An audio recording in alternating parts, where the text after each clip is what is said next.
আসসালামু আলাইকুম রহমতুল্লাহ। গত 5 আগস্ট তৎকালীন প্রধানমন্ত্রী শেখ হাসিনা ছাত্র জনতার গণ অভ্যুত্থানের মাধ্যমে তিনি দেশ ত্যাগ করেন এবং রয়ে যায় তার নানা কুকর্মের ফলাফল এবং কুকীর্তি বের হয়ে আসে। এবং তারই মাঝে তার একটি ভালো কর্ম যে মিডিয়ার সামনে এসেছে, যদি কেউ এটা ভালো না মনে করে, তা আমার মতে এটি হচ্ছে ভালো কাজ। এটি অবশ্যই স্বীকার করতে হবে, সে একটি ভালো কাজ করে গেছে। সুপ্রিয় দর্শক, বিস্তারিত জানার আগে আমার এই চ্যানেলটি যদি ভালো লাগে তাহলে সাবস্ক্রাইব করুন এবং লাইক কমেন্ট করে পাশে থাকুন। এখন সে ভালো কাজটি কি?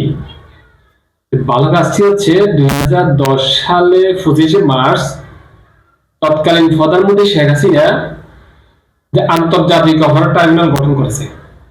কেন গঠন করেছে? মানবতা বিরোধী অপরাধ ট্রাইব্যুনাল, এখানে যুদ্ধাপরাধীদের বিচারের জন্য তিনি বিচারও করেছেন। সে বিচারটা হয়েছে সম্পূর্ণ পক্ষপাতিতা, সুনির্দিষ্ট তথ্য প্রমাণ ছাড়া বিচার কার্যক্রম পরিচালনা করে গেছে তৎকালীন প্রধানমন্ত্রী। আন্তর্জাতিক অপরাধ ট্রাইব্যুনাল গঠন করেছে, এই জন্য তাকে সাধুবাদ জানাই। 25 মার্চ আন্তর্জাতিক অপরাধ ট্রাইব্যুনাল গঠন করেছে, এই জন্য তাকে সাধুবাদ জানাই। কিন্তু সে আন্তর্জাতিক অপরাধ ট্রাইব্যুনালে তিনি বিচার করেছেন তার একক নেতৃত্বের মাধ্যমে, এক পক্ষ বিচারের মাধ্যমে। কেন? তার উদ্দেশ্য ছিল একটি, যে বাংলাদেশ জামাত ইসলামকে নিচ্ছিন্ন করা। যে এই বিচারের মাধ্যমে, অবৈধ রায়ের মাধ্যমে বাংলাদেশ জামাত ইসলামের শীর্ষস্থানীয় নেতৃবৃন্দকে যে হত্যা করা হয়েছিল তার মূল উদ্দেশ্য। কিন্তু সেটি কিছুটা বাস্তবায়ন করে গেছেন, যে অবৈধ রায়ের মাধ্যমে, যার কোনো ভিত্তি ছিল না, যার কোনো তথ্য সুনির্দিষ্ট প্রমাণ ছিল না।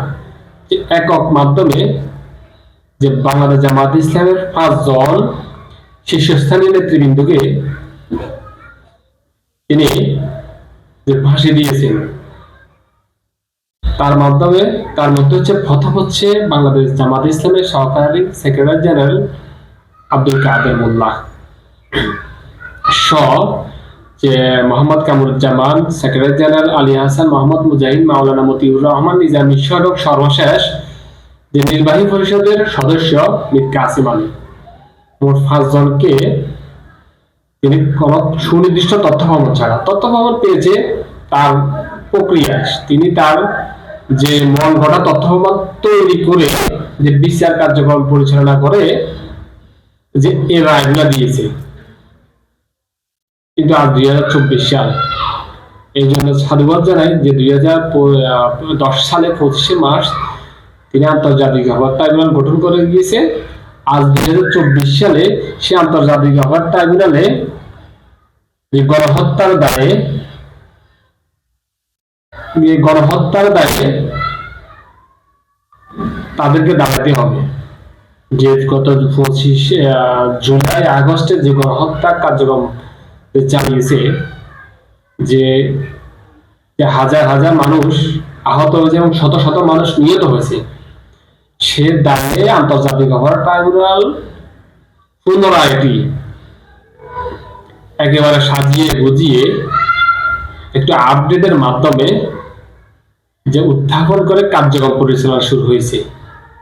সে আন্তর্জাতিক অপরাধ ট্রাইব্যুনালে আজকে তাকে দাঁড়াতে হবে।